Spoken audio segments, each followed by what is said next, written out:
Oi, tudo bem? Eu sou a Ana Paula, passei aqui pela casa e para mim foi um turbilhão, né? Primeiro foi a violência, sofrida por 14 anos, aí não sabia que existia acolhimento para mãe e filhos. Tipo assim, para mim, você procurar uma ajuda por violência doméstica, a mulher era ir ali numa delegacia, fazer um boletim de ocorrência e voltar embora. Daí ia ser bem mais difícil as coisas na casa, né? Seria um papel a mais, um tapa a mais.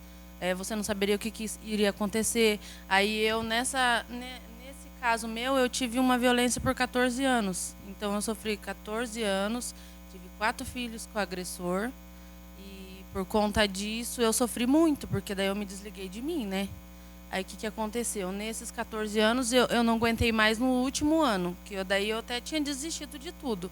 Só não desisti mesmo da vida por conta dos meus filhos. Aí a minha mais velha foi a que passou mais tempo comigo nessa violência, né? Aí veio os outros, veio vindo. E eu acho que né, o pessoal fala assim, você apanha porque você quer. Ai, nossa, mas você tinha como sair, por que você não pediu ajuda? Mas não é tão fácil. Para quem está de fora falar é uma coisa, para quem vive a história ali é bem diferente. Então, para mim foi bem difícil. Então, nesse último ano eu passei por uma violência muito forte, não que as outras que eu já tinha passado não foi, né? Mas daí foi cair na minha ficha. Aí, o que aconteceu? Num dia que eu estava em casa, que eu já tinha sofrido violência, eu peguei e vi na televisão que lá na Rio Grande do Sul tinha uma casa de acolhimento, que era para mãe e filhos. Aí, na hora que passou aquela casa na minha cabeça, eu falei, poxa vida, se lá tem, em Curitiba, que é uma capital, também vai ter. Aí eu fiquei com aquilo na minha cabeça, e todo dia sendo ameaçada, aí não dormia direito, era de quarta a sábado, sem dormir, tanto eu quanto os filhos, porque a gente já tinha na cabeça, ele vai voltar do bar, ele vai estar drogado, ele vai ter todo esse tipo de coisa, então a violência já vinha na cabeça, né? A partir do momento que ele saía de casa, eu já sabia que ia acontecer alguma coisa. Então nem eu e nem meus filhos conseguiam dormir mais. Aí num dia ele me bateu, apanhei por 5 horas dentro de casa. Eu morava junto com o meu ex-sogro não fez nada. Aí a hora que eu vi que tava caindo a ficha que ele ia pegar e ia acontecer com meus filhos, que ele já estava partindo para os meus filhos, aí foi que eu fui cair na ficha, eu tenho que fazer alguma coisa. Alguma coisa eu vou ter que fazer. E na minha cabeça eu ficava com aquilo. Só que como eu não tenho irmãos, eu só tenho meu pai e minha mãe, e eles são de idade, aí ele também, tipo, se apossou da família, né? Porque ele falava assim, não tem ninguém por ela, então eu posso fazer o que eu quiser. Aí, então ficou um vínculo familiar, apanhando, a agressão verbal, moral, todo esse tipo de coisa. E não tanto eu quanto vivi, meus filhos, quanto meu pai e minha mãe também. Porque eles viam a filha dele apanhando, não podia fazer nada. Aí falava para os vizinhos, ia na casa dos parentes e falava, e eu, não, é mentira. Não, que isso, não está acontecendo isso. Até que quando a gente veio, a gente ia e vinha, de cidade em cidade, que a gente não parava em lugar nenhum. Aí, quando eu vim a última vez para Curitiba, o meu filho, os pequenos, começou a ficar com medo. Então, daí os pequenos começou a tomar uma atitude diferente. Igual eu tenho o Pedro ele tem 8 anos agora, né? Ele chegou até a escola, ele viu um episódio em casa que eu tinha apanhado. Ele chegou até a escola e falou para a professora, minha mãe apanhou. Aí eu fui chamada lá, elas com cautela me chamou, precisa vir aqui, nós precisamos falar com você. Eu achei que era alguma coisa dele, né? Porque eu não falava para ninguém o que acontecia. Aí na hora que eu cheguei na escola, ela me chamou com a pedagoga e falou, Ana, o que está acontecendo? Nós estamos aqui para te ajudar. Aí eu fiquei com medo, não apanhei, não. Não é coisa da cabeça dele, não é porque ele viu ele brigando comigo de boca, verbalmente, comecei a falar, né? Mas só que quando ela explicou para mim que antes de ser professora, ela passa por um treinamento de psicologia, essas coisas, para saber entender a cabecinha da criança, e foi falando comigo. E eu falando, não apanhei, não. Daí passou esse último episódio. Aí foi a última vez que eu peguei e ponhei na minha cabeça. Falei, não, vou ter que fazer alguma coisa, porque não está só afetando eu, quanto meus filhos também. Aí passou um episódio que eu apanhei nessas 5 horas, fiquei mais um mês. A gente trabalhava com reciclagem aqui em Curitiba, trabalhando com a perna machucada, porque ele tinha me machucado muito. Aí, nesse último mês, era mais a ameaça verbal. Ah, se eu te pegar de novo, eu não vou te bater, eu vou te matar. E sempre aquelas coisas na minha cabeça. E eu fui me fechando para mim mesmo, né? Aí, num dia, ele não estava bêbado, não estava nada. Ele começou a me ameaçar a noite inteira. Aí, o que aconteceu? Até chegar um ponto de eu querer eu mesmo acabar com a minha vida. Porque eu falava assim, se já que não consigo falar para ninguém, não consigo sair desse vínculo, o que eu vou fazer? Aí eu pensei, passei o cordão no meu pescoço, tudo. Uma cena muito feia, sabe? Consegui olhar pro meu filho, que era o pequeno que estava dormindo comigo na cama. Aí foi a hora que ele chorou, eu falei, não, eu vou ter que tomar uma atitude mesmo. Ou eu fico com meus filhos, tomo um rumo na minha vida, ou senão que Deus me tira, porque eu não aguento mais apanhar. Eu falei, Deus me tira de uma vez ou me tira dessa situação, né? Aí foi que nesse dia ele saiu para reciclar e eu não fui. E nesse dia ele não deixou eu levar as crianças para a escola. Não, eles não vão para a escola, ele não vai para a escola. E aquela ameaça, aquela ameaça. Aí nós ficamos reciclando em casa, ele saiu para a rua. Daí ele voltou de novo. A hora que ele retornou para a rua, eu olhei para minha mais velha e falei para ela assim, nós vamos fugir. Aí ela, não, mãe, nós não pode fazer isso, ele vai achar nós. Falei, não, nós vamos fugir sim. Daí eu peguei, eu falei para ela, foi umas 3 vezes na rua, porque o medo era muito grande, né, dele me achar, ou dele ver eu querendo fugir com as crianças, de tanta ameaça. Aí ela foi até a rua, a minha reação foi muito rápida, porque uma noite antes ele tinha quebrado todo o meu celular, eu peguei, olhei meus filhos e falei, só pega a roupa do corpo. Peguei os documentos, o celular quebrado por dentro do envelope que eu tinha, peguei a mamadeira do meu filho menor e tinha um módulo policial perto da faculdade, ali onde a gente morava. Eu fui pedir ajuda. Foi ali que foi aquela...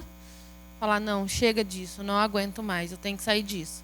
Cheguei lá também, eu senti muito ruim assim, porque eu cheguei no policial, falei para ele, me ajuda, eu preciso de ajuda, eu tô apanhando, não aguento mais, né, eu quero sair disso. Ele olhou para mim e falou que eu tinha que ir, não faz, porque ali ele não podia fazer nada.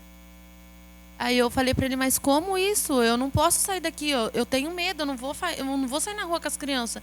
Aí entrei para dentro do módulo, aí abaixei minha roupa, falei para ele, olha o jeito que eu tô machucada, eu não quero, me ajuda. Daí eles, até as crianças, caiu a ficha deles. Nossa, minha mãe conseguiu pedir ajuda. Daí começaram a chorar, os policiais que estavam lá tudo vieram, tudo, me ajudou. Daí eles pegaram os outros que estavam lá dentro, conseguiu ligar pro FAS. Aí que foi cair na minha ficha mesmo, né? Do que eu tinha que fazer, o que eu estava fazendo, porque eu não sabia de nada. Para mim, um acolhimento ia ser ele separar eu das crianças, eu ter que tomar um rumo primeiro na vida, para depois eu poder rever meus filhos. E para mim foi um impacto muito grande, tanto do que eu estava vivendo e tanto que eu queria sair dali. Aí, dali, eles me levaram para a Casa da Mulher Brasileira, e de lá da Casa da Mulher Brasileira eu fiquei mais 10 dias lá. Porque como era eu e 4 crianças, os acolhimentos era para mãe com 2 crianças, ou era para mulher sozinha, daí não tinha vaga. Aí foram tentando até que acharam a ECD, a Encontro com Deus. Aí quando falaram para mim assim, Ana, saiu a vaga para o acolhimento, aquilo foi um choque, porque eu falei, agora é que eles vão me separar dos meus filhos, né? Porque eu não sabia o que era acolhimento. Aí, antes de tudo isso, ainda lá, eu tive uma rede de apoio muito grande lá dentro da Casa da Mulher Brasileira. Por conta que lá dentro você tem uma defensoria pública, que eu nem sabia o que era isso. Você tem uma psicóloga lá dentro muito boa também, que você pode contar tudo o que aconteceu. Eles te dão um suporte muito grande lá dentro. Não desampararam, porque eu só fui com a roupa do corpo, com as crianças. Eles deram um suporte muito grande. Aí... na vara da infância, da família, o ML também me levaram para fazer. Então, tudo tem uma rede de apoio por trás. E a mulher, muitas vezes, sofre violência por conta que ela não sabe que tem essa rede ainda por trás, né? A vida da casa foi um turbilhão, né? Muito rápido. Eles conseguiram emprego para mim, da Beleza Escondida também. Uma coisa que eu nunca pude trabalhar, aí elas ajudam muito. Eu tive a oportunidade de trabalho já dentro da casa, antes de sair, né? Me deram uma oportunidade muito boa, ainda perguntaram, será que você está pronta? Já com 1 mês eu já consegui um emprego muito bom numa farmácia, coisa que eu nem sabia o que era trabalhar, um registro na carteira, tudo, então conseguiram para mim. Ali já foi uma alavancada na vida, porque eu falei, agora eu posso ser independente. Elas me deram essa oportunidade. Fui com coisa de 5 meses e eu já queria sair da casa. Porque eu falei, não, eu posso, eu consigo criar meus filhos, eu consigo ter na minha cabeça também que eles fazem Eu não sei o nome que elas falaram. Financeiro. Um planejamento financeiro também, para a gente saber o que faz com o dinheiro, né? Que tem uma renda a mais, você tem que guardar isso, guardar aquilo. Então, todo esse planejamento ele já faz com a gente antes de sair da casa.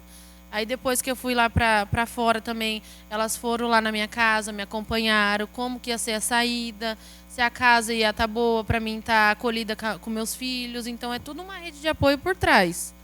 Aí nunca me desampararam, sempre tá ali. Ana, como é que é? Como que você tá? Tem alguma coisa que tem um curso? Então eles estão sempre junto com a gente ali em tudo, né?